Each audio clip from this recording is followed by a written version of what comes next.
दिनेश जी। बिल्कुल सही कहा आपने। अच्छा जी, आपके पास आता हूं। बात रामदेव की नहीं है, बात गो फर्स्ट एयरलाइंस की नहीं है, वाडियास की। पता लग रहा है कि सब कुछ बिक गया, लेकिन उनकी इंडस्ट्री जारी है, उनके करोड़ों करोड़ों अरब अरब रुपए उनके जारी है, सब कुछ है। कभी कभी ऐसा लगता है कि इंडस्ट्री इसलिए खोली जाती कि उसमें से लूट खसोट कर पैसा साइफन आउट कर लिया जाए और करोड़ों अरबों एक साथ कमा लिए जाए। उसके बाद कंपनी दिवालिया घोषित कर दी जाए। एक ऐसा रूट बन गया है अब तो। फिर वही बात आती है ना, कस्में वादे प्यार वफा सब, बातें हैं बातों का क्या, कोई नहीं किसी का झूठे, नाते हैं नातू का क्या। और एक आखिर की लाइन उसमें जब आती है, देते हैं भगवान को धोखा, हिंसा को क्या छोड़ेंगे। हमारे सामने तो हो रहा है, भगवान को ही तो धोखा दे रहे हैं। जो फैल रहा है पाप और अधर्म, अगर किसी चीज का विकास हो रहा है भारत में, तो अधर्म का और पाप का विकास हो रहा है। हाँ, एक और चीज का भी विकास हो रहा है, इस देश में फैलती हुई मूर्खता का विकास हो रहा है 21वीं सदी में, जब हम आर्टिफिशियल इंटेलिजेंस के युग में।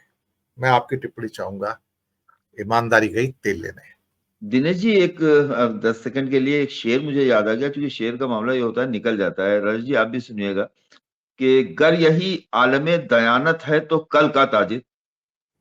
अगर ईमानदारी का यही हाल हाल है तो कल का जो बिजनेसमैन होगा, गर यही आलमे दयानत है तो कल का ताजिर बर्फ के बांट लिए धूप में बैठा होगा। अचल जी, बहुत खूब सब। धन्यवाद दिनेश जी। देखिए, अभी कासिम साहब ने और राजेश जी ने बहुत व्यापक रूप से इस सब्जेक्ट को छू लिया। मेरा कहना तो बहुत सीधा सा है कि यथा राजा तथा प्रजा, ये हमारे यहाँ का बहुत पुरानी सूक्ति है कि जैसा राजा होगा, जैसा आपकी व्यवस्था का हेड होगा, वैसी ही जनता हो जाएगी। तो पिछले 40-50 साल से इस देश में बेईमानी और ईमानदारी के बीच जो संघर्ष चल रहा था, वो अब समा गया एक दूसरे के भीतर में। अब ईमानदारी संकट नहीं है, अब संकट है कि बेईमानी हमारा राष्ट्रीय चरित्र बन गया है। ये सबसे बड़ा संकट। और जब राष्ट्रीय चरित्र बन जाता है, तो आप इंडिविजुअल केसेस पे जाके कुछ हासिल कर नहीं सकते, क्योंकि ये तो आम जनता से लेके और ऊपर तक पहुंच गया, शीर्ष तक पहुंच गया है। और ये स्थितियां जब बनती हैं, तो आपकी चाहे संवैधानिक संस्थाएं हों, चाहे कानून हो, चाहे अदालतें हों, चाहे जनप्रतिनिधि हों, सबके सब एक जैसे हो जाते हैं। एक ही पानी उनकी रगों में बहता है, जिसका रंग लाल नहीं होता है, सफेद होता है। बेईमानी के जो खून के रंग सफेद ही होते हैं। तो दुनिया में जहां भी आप देखें, अभी आपने पश्चिमी देशों की बात की, मैं भी वहां पहुंच गया हूँ। वहां भी बेईमानी और ठगी और ये जितने अपराध अपने यहाँ हैं, वहां भी हैं। लेकिन वहां एक अंतर है मामूली सा, कि वहां पर अभी भी कई देशों में, बल्कि अधिकांश देशों में, कम से कम कानून का इकबाल तो बुलंद है। कम से कम जो मशीनरी आपने बनाई है, मान लीजिए पुलिस है, सारे दुनिया के अधिकांश देशों की पुलिस भ्रष्ट मानी जाती है। लेकिन जब आप इंग्लैंड की बॉबी पुलिस की बात करते हैं, या आप अमेरिका की पुलिस की बात करते हैं, तो ये जो पुलिस 50 साल पहले हिंदुस्तान की पुलिस से ज्यादा भ्रष्ट थी, आज वो दुनिया की सर्वश्रेष्ठ ईमानदार पुलिसों में गिनी जाती है। और जबकि उसका वेतन हमारे यहाँ के लोगों से कम है। और उसका कारण यह है कि उनके चरित्र में आमूल परिवर्तन के लिए तत्कालीन नेताओं ने खुद को प्रस्तुत किया कि हम ईमानदार, तो तुम भी ईमानदार बनो। समाज को सेवा के लिए, आपके लिए जितना हमने तय किया है या व्यवस्था ने तय किया, उसमें अपना गुजर बसर करना सीखो। और ये हुआ। मैं देखता हूँ कि आप आज चले जाइए, अमेरिका की ही उदाहरण ले लीजिए। वहां एक मामूली सा सिपाही अगर सड़क पर खड़ा हो जाए और अपना हाथ केवल इशारा, मतलब अपनी मोटरसाइकिल की दिशा रोड पर खड़ी कर दे, तो उसको हर्डल लगाने की जरूरत नहीं है। उसे ट्रैफिक डाइवर्ट करने के लिए सिग्नल को बार बार बंद करने खोलने की जरूरत नहीं है। पुलिस का इकबाल इतना बुलंद है कि सड़क पर चलने वाला आदमी उसका सम्मान करता है। उसे ये नहीं कहता कि तेरी औकात क्या है, अभी देख लूंगा, तेरी वर्दी उतरवा दूंगा। ये हिम्मत नहीं, ये सिर्फ वजह है इकबाल बुलंद है। हिंदुस्तान जी का बुलंद नहीं है, केवल बेईमानों का इकबाल बुलंद है। जब बेईमानों का इकबाल बुलंद हो ही गया है तो हर आदमी बेईमान बनना चाहता है, कोई ईमानदार नहीं बनना चाहता। कम से कम हिंदुस्तान के किसी भी परिवार में, चाहे वो किसी भी जाति का हो, किसी भी वर्ण का हो, किसी भी व्यवसाय से जुड़ा हो, वो ये नहीं कहता कि मेरे घर में एक ईमानदार संतति पैदा हो और जो इस देश के लिए धरोहर हो जाए।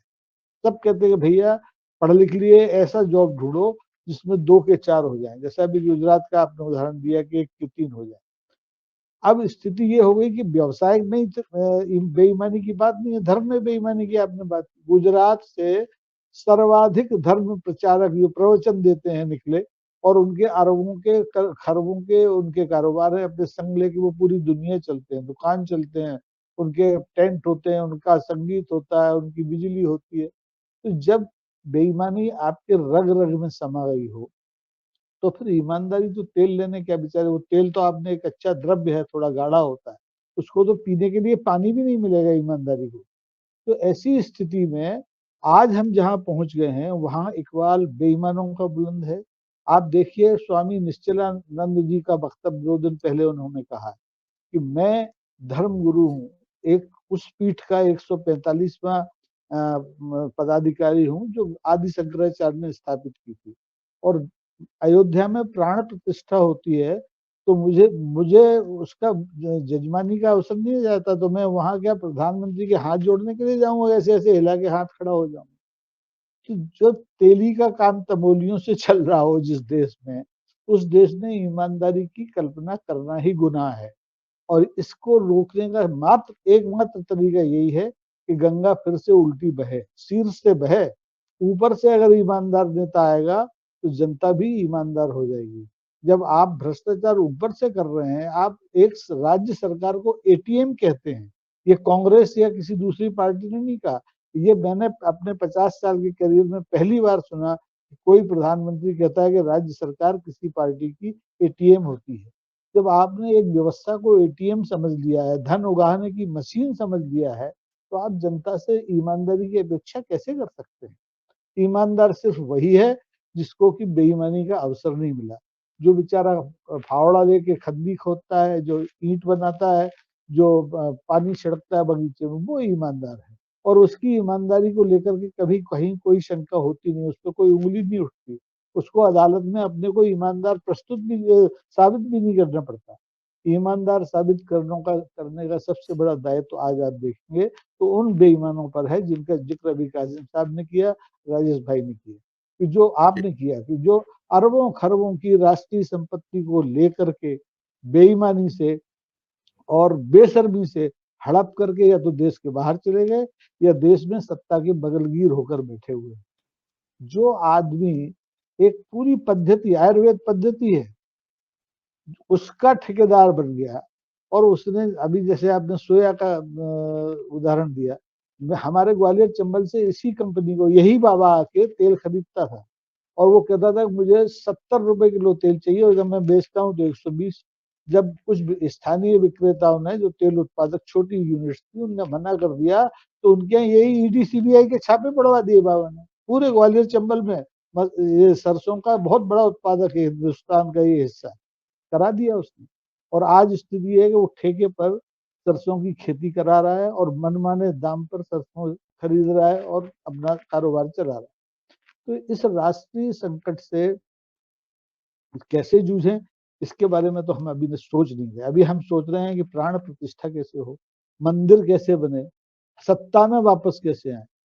किसी भी पार्टी के घोषणा पत्र में पिछले 50 साल में बेईमानी को से निपटने का कोई घोषणा, कोई वादा नहीं की है।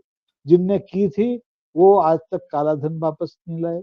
जिनने की थी उन्होंने छोटे नोट बंद किए, बड़े नोट चला दिए, फिर बड़े नोट से उनका काम निकल गया तो फिर बड़े नोट बंद करके फिर छोटे नोट पे आ गए। तो ये सब जनता की आंखों में धूल झोंकने का जो कवायद चल रही है, उसके लिए हमारा कोई एक राष्ट्रीय दल, चाहे वो भारतीय जनता पार्टी हो, चाहे कांग्रेस हो, चाहे वामपंथ के हो, चाहे समाजवादी हो, सब के सब दोषी है। पूरे कुएं में भांग घुल चुकी है। तो ऐसी स्थिति में या तो इस कुएं को पूरी तरह से आप पाट दें, भ्रष्टाचार और बेईमानी के कुएं को, नया स्रोत तैयार करें, नई पीढ़ी तैयार करें। मैं बहुत छोटा उदाहरण देता हूँ, मेरे साथ एक ही पुत्र है, उसने जब पढ़ाई पूरी कर ली तो मैंने कहा भैया एक सरकारी नौकरी कर ले, हम पत्रकारों का तो जैसे गुजरना था गुजर गया, जैसे राजेश भाई ने कहा, तुम कर लो सरकारी तो पेंशन वेंशन और कुछ दूसरी आमदनी भी हो जाएगी। मतलब मैं भी एक बेईमानी के लिए उसको इंगित कर रहा हूँ, क्योंकि मेरे भी चरित्र में बेईमानी है। लेकिन नई पीढ़ी में अब चेतना आ रही है। उसने कहा कि वो उस सिस्टम में काम नहीं कर सकते जहां एक आईएएस, जहां एक आईआईटीएन किसी एक अंगूठा टेक नेता के सामने घुटने के बल बैठ के उसके आदेश का प्रतीक्षा करे। तो ऐसी भावनाएं जब आएंगी, पैदा होंगी, तो हो सकता है कि इस ईमानदारी को हम तेल लेने से रोक पाए, उसको उसका सम्मान दिला पाए। अन्यथा स्थिति इतनी भयावह है कि आप देखिए छोटे छोटे देश हैं, मैंने देखा वियतनाम में आप चले जाइए, कंबोडिया में चले जाइए, बहुत गरीब देश हैं, आज भी कीड़े मकोड़े खाने के लिए मजबूर है। वहाँ 80 करोड़ की, यहाँ तो आबादी को आप 5 किलो अन्न दे रहे हैं, वहाँ अन्न भी नहीं है, वो मकड़ी खा रहे हैं, वो छोटे छोटे अंडे छिपकलियों के ये उबाल के खा रहे हैं। लेकिन राष्ट्रीय चरित्र उनमें पनपा है, और वो चरित्र है कि उसमें बेईमानी के लिए बहुत कम स्थान है। एक हमारी गाइड था, एक देश शायद कंबोडिया की बात थी, उसने किसी बस स्टॉप पे बस रुकी तो अपने वो, जैसे हम लोग नमकीन खरीदते हैं, उसने वो भुने हुए मकड़े खरीद लिए और वो अपने लिफाफे में लेके खा रहा था। तो मैंने उससे कहा मैं एक फोटो खींची, उसने खींच लीजिए। फोटो खींचने के बाद फिर उसको तत्काल चेतना आई कि अरे ये तो अखबार वाले छापेंगे। तो उसने विनय पूर्वक ये कहा कि इससे हमारे देश की बदनामी होगी कि हम इतने गरीब लोग हैं, तो कृपा करके आप इसको डिलीट कर दीजिए, मत दिखाइए। तो ये राष्ट्रीय चरित्र जब हमारे बेईमानी इससे निकल जाएगी, ईमानदारी आ जाएगी, तब जाके ये बात बनेगी, और ये ऊपर से ही शुरू होगा। गरीब जो खेत पर काम कर रहा है वो तो बेईमान है ही नहीं, वो तो 400 की खाद 1800 में खरीद रहा है खाद आज भी। उसके लिए आपने जो कानून बनाए थे वो आपने छुपा के रख लिए, उन पर अमल नहीं हो रहा, उसको कोई राहत नहीं मिल रही। एक जमाने में इस देश में कांग्रेस की 50 साल सरकार की, जिसका जिक्र बार बार होता है, राज सहायता से इस देश की कृषि को, इस देश के उद्योगों को बहुत संरक्षण दिया। लेकिन आज वो सब्सिडी, जिसको राज सहायता सब्सिडी कहते हैं, वो गायब है, और ऊपर आपके टैक्स पर टैक्स चढ़े जा रहे हैं। ऐसे में आदमी बेईमान न बने तो क्या करेगा, वो ईमानदार बन के तो जिंदा रह नहीं सकता। जी, छोटी छोटी टिप्पणी लेंगे दूसरे चक्र में। कमाल की बात है, जिन नोटों से बेईमानी होती है उसके ऊपर ईमानदार आदमी